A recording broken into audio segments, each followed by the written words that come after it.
Following the first game, series creator Naoto Oshima assembled a whole new set of developers and began working on a new Sonic game for the SEGA CD add-on. Spoiler warning, that didn't save it.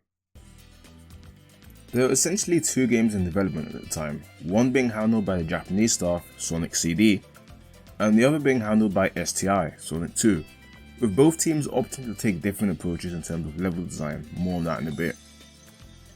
However, the Japanese team had way less developmental crunch compared to STI, and the main reason for this was likely that CD was a much less important game due to it not being a numbered sequel. Initially, Sonic CD started out as an enhanced port of Sonic 2, with the plan being to incorporate the SEGA CD's new features into the game. However, the Japanese developers slowly formed a vision over time, which eventually led to Sonic CD becoming its own thing. The main gimmick Oshima wanted to incorporate into this new game was time traveling, which was inspired by the film Back to the Future. This was actually an idea proposed for Sonic 2, but due to memory constraints and time crunch, it was ultimately scrapped. In October 1993, in Europe anyway, Sonic CD was officially released.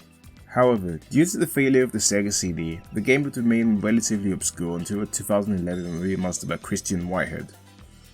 Just to be clear, that is the version of the game I'm reviewing today, as for all intents and purposes, it is the definitive version of the game.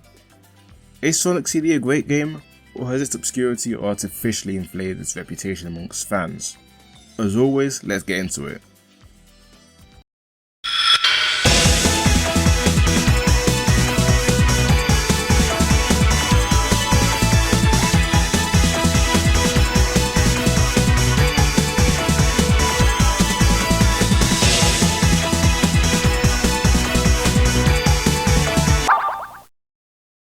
Before we dive into how fundamentally different Sonic CD is to its predecessors, let's dive into the plot.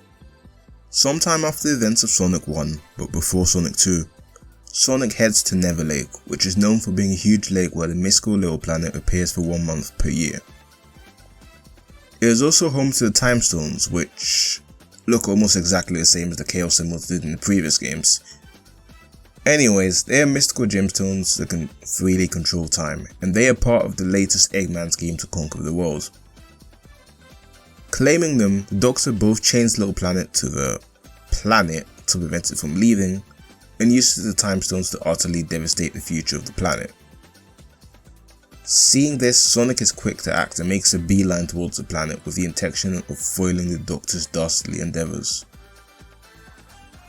At some point, Sonic crosses paths with Amy Rose, a pink hedgehog who went to Little Planet upon predicting an encounter with Sonic via her tarot cards. She's obsessively in love with him, and for the next few decades that will be her main personality trait, unfortunately. However, she is kidnapped by a robot called Metal Sonic, a mechanical masterpiece created by Eggman who can rival Sonic in almost every way possible. Having to save both Little Planet and Amy at this point, Sonic finds Metal Sonic and starts a speedway, where the two engage in a race with the loser dying. After Sonic wins, he frees Amy and heads to defeat the Doctor once and for all. After defeating him, the metallic shell of Little Planet crumbles, forcing the hedgehog to get off the planet with Amy. After safely getting her out of harm's way and running away from her, he notices the metallic shell crumbling. At this point, two things can happen depending on which ending you got in game. A. Little Planet successfully flies off into space, or B. Eggman, battered and bruised from his defeat, retreats on his hovercraft to the blue time stone mocking Sonic. Sonic then proceeds to utterly destroy his vehicle with powerful rock throw, but Little Planet reappears above the lake in its previous state, with the game prompting you to try again. In essence, the plot is no more complicated than the previous games.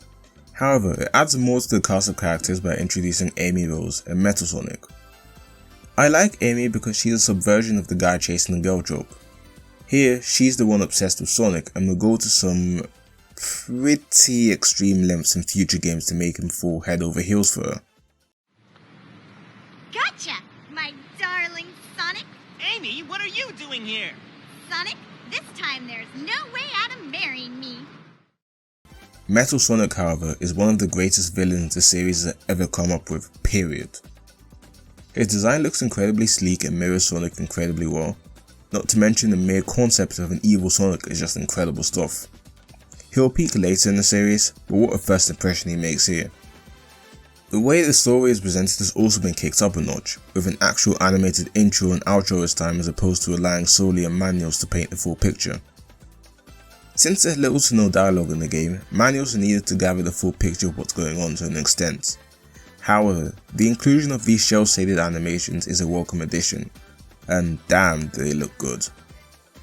Sonic CD in general is the best looking classic Sonic game of its era, with the colour palette being exquisite. Zones have never looked so bright and colourful, or bleak and depressing depending on the future you make, with each one having a distinct atmosphere about it. Sonic even gets a bunch of new sprite animations, with some making their grand return in 2017's Sonic Mania. Since I like talking about the music and presentation together, Sonic CD has an outstanding collection of tunes. The SEGA CD add-on for the Mega Drive allowed CD to incorporate disc level quality songs into their games, with the game's soundtrack no longer being held back by the Mega Drive's limited sound font.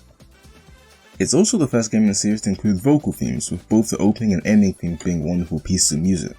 However, SEGA of America changed the entire soundtrack for Americans, presumably to give certain stages a distinct atmosphere. And it's alright, I guess? You can tell the composers of this OST, Spencer Nielsen and David Young, tried emphasizing the seriousness and menace of how Eggman's reign over Little Planet is affecting the planet and its inhabitants. Does anyone actually live here? But most of it just blends into me as background music, not really sounding out in its own unique way. The only songs I really enjoy from it are Wacky Workbench, Bad Teacher,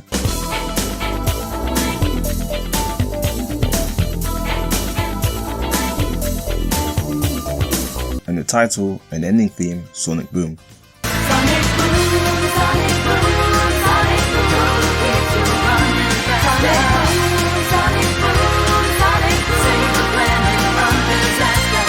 The Japanese soundtrack, composed by Naofumi Hataya and Masafumi Ogata, on the other hand, is a different story entirely.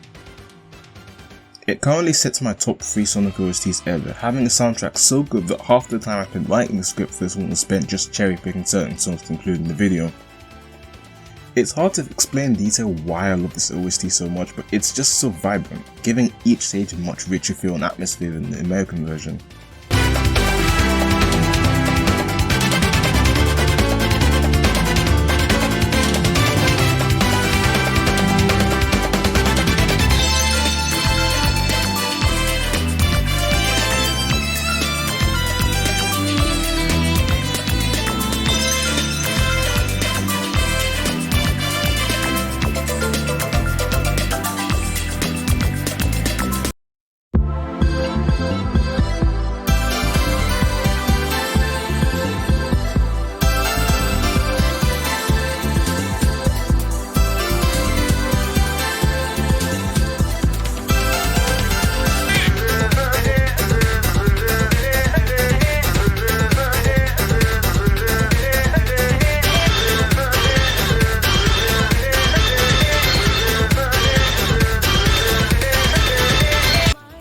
And then we have the opening and ending themes, You Can Do Anything and Believe in Yourself, which are simply outstanding in their own respective ways.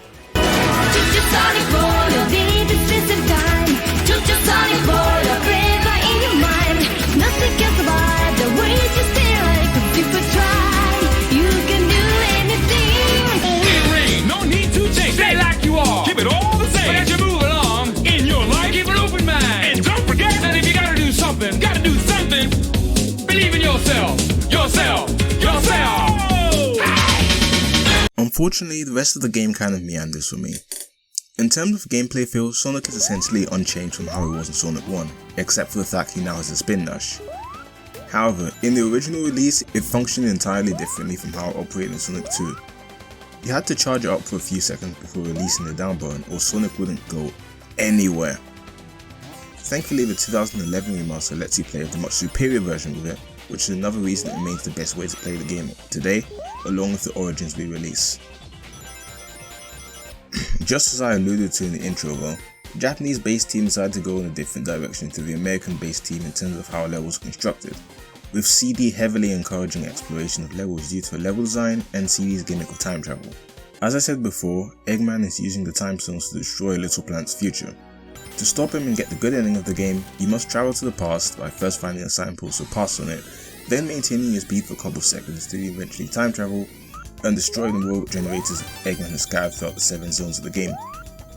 This emphasizes the vertical nature of the level design in this game, which in turn makes level progression drag if you're going after the time stones, as you'll be going in all directions just to find that one generated in the past, assuming you even managed to get to the past in the first place. Some of the levels are also just badly designed, like Wacky Workbench and its incredibly annoying gimmick of having the floor bounce you up, making you go up to a high route where it's impossible to advance in the level. Playing a game in such a fashion gets old really quickly, but treating the levels like you would in prior games doesn't feel as gratifying, given the levels rarely have anything that can kill you. Most of them can be beaten by simply holding right and jumping a few times. Although fun, they don't reach the heights of the level design in Sonic 2. However, should you choose to ignore the generators, there's still a way to get the best ending in the game: time stones. Just like the special stages in Sonic 1, ending the stage with 50 rings and jumping into the big ring at the end will take you to a trippy dimension for a chance to claim one of the 7 time stones. In these stages, your objective is to destroy the 6 UFOs scattered around a 3-dimensional space, with water being an obstacle that causes you to lose 10 seconds of the clock for whatever reason. On the whole, I like these stages, but the later ones can kiss my ass because of how stingy they are with the time limit and how spread out the UFOs are. The bosses in this game take a really interesting approach, because for most of them you're trying to find out how to damage them in the first place, which leads to some truly unique encounters, barring the first boss, which is one of the most pathetic I've ever seen in a Sonic game. The race against Metal Sonic is one of the highlights of the game, as you're racing this metallic version of yourself in Stardust Speedway while Eggman is chasing you with an insta-death laser? You complete and utter imbecile! How long have you had this for? Why have you never incorporated it into other mechs or levels? Why did you call the egg dealer your latest and greatest creation when you have something that kills your nemesis in one hit? Anyway, the bosses in Sonic CD are pretty distinctive and stand out among the classic games due to a different approach to the encounters, which I appreciate.